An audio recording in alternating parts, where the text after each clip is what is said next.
nazirungike nazirungike urumva ko ugomba guhangara umukozi w'Imana ushima mbona umengo urishima n'ibisengero ngiye kuri babo wapfa umugenda cyangwa ugenda gutabika rimwe ntubona ko baje kugumura ubwoko bw'Imana untabira uri umukozi w'Imana hari gatembe ntimwumva yuko yagashira hasi yagashira hasi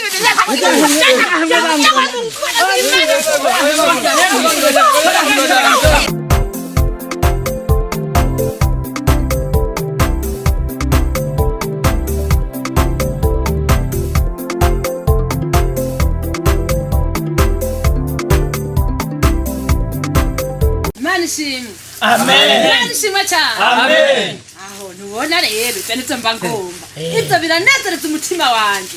Iyo ndiko ndavuga ngo amen, nimwitabira n'ingufu umutima wanje numva wasi. Amen. Amen. Rero ijambo ry'Imana twavuganye mwaryumvise. Ubikino ngomba ndababwire mukwiye kugenderako. Misi yose muze ngwame mutanga ibyo mufise. Je ubu ndiko sigaye nkora.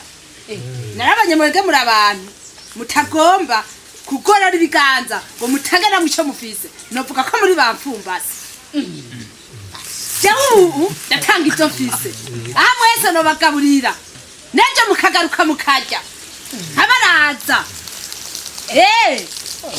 muzora mu bikoruko ivyo ni vy'Imana igomba jewe ndasenga mu gitondo no kumugoroba mukwiye kubikora gutyo namwe kuko ni vy'Imana igomba jewe ndagenda nkasengera abagwaye mu gitondo abasengera no kumugoroba murumva ko nameze nkamwe mukwiye guhinduka mudahindutse Imana izabakuraho mwese Imana irababara ikongera ikababara iyo muriko muragomba gukorera Imana mutagomba gutanga ibyanyu niko ijambo ry'Imana rivuga ngo mutange ibyanyu none kubera ko mudashaka kubitanga mugomba kunyuranya n'ijambo ry'Imana rivugaga yemwe Yesu nashimwe cyane vuga mutamen Yesu nashimwe Amen. Yesu nashimwe Amen. mukavuga amen n'inkomezi je uyu mukozi w'Imana avuze ngo Yesu nashimwe ndavuga ntamen ntabishingira intare mukwiye kwama mvuga mutamen namwe Yesu nashimwe Amen. Yesu nashimwe Amen.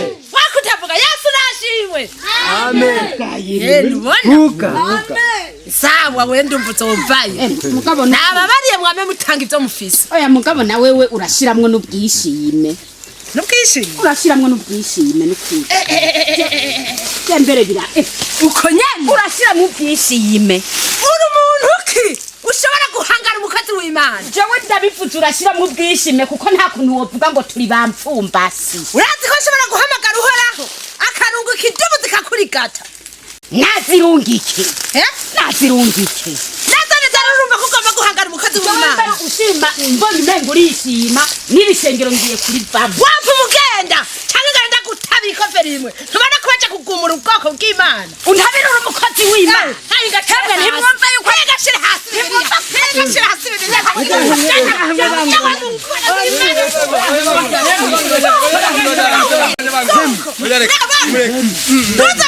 none waho kubera ko umukozi w'Imana ukazakungwa Oya ni mureke hari abagabo ntiyakwibara yari yashize Bibiliya hasi mpambara tumege wasanga ndayitwara cyane ko ntabwo wayishize hasi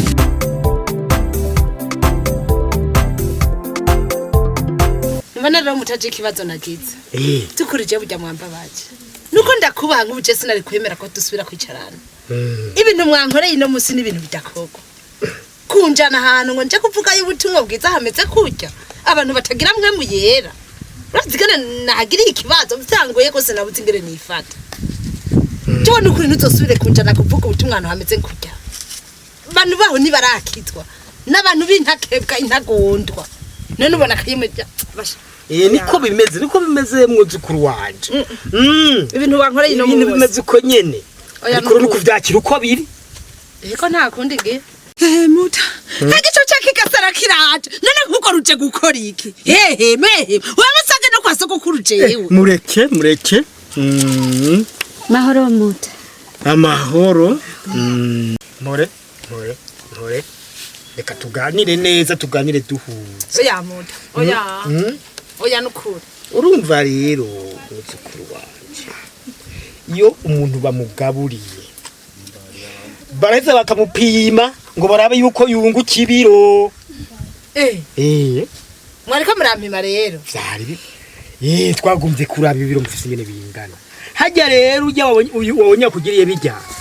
Bijya n'icyo inama bimubwiye kugira tugupime. Uko nyene. Utanubona ko wangerageje. None tamwuzukuru waje ngo magire kute. Ihorere mwuzukuru. Ihorere kuzukuru kanje. Niko nyene. Soko. Nukuri umviriza. Aha rero tutari bwashike. Yego. Ijambo ry'Imana raba urya murongo kuri kane aho nyene twari tudusoma. Avuga ngo urukundo rurihangana. Ngo rugira neza. Ruragira neza. Aha urumva ngo urukundo rurihangana. Nukuvuga ko uyu hamwe yarakubwiye nabi wari kwihangana ukanyingisha. Ariko urabona mwaciye musimbiranira ko harya rero habuze kwihangana. Wa rukundo roga mwuzukuru wanje rubusemo kwihangana. Ibintu biba vyononekaye. Uyu rero ni kinari namutumye. Yo.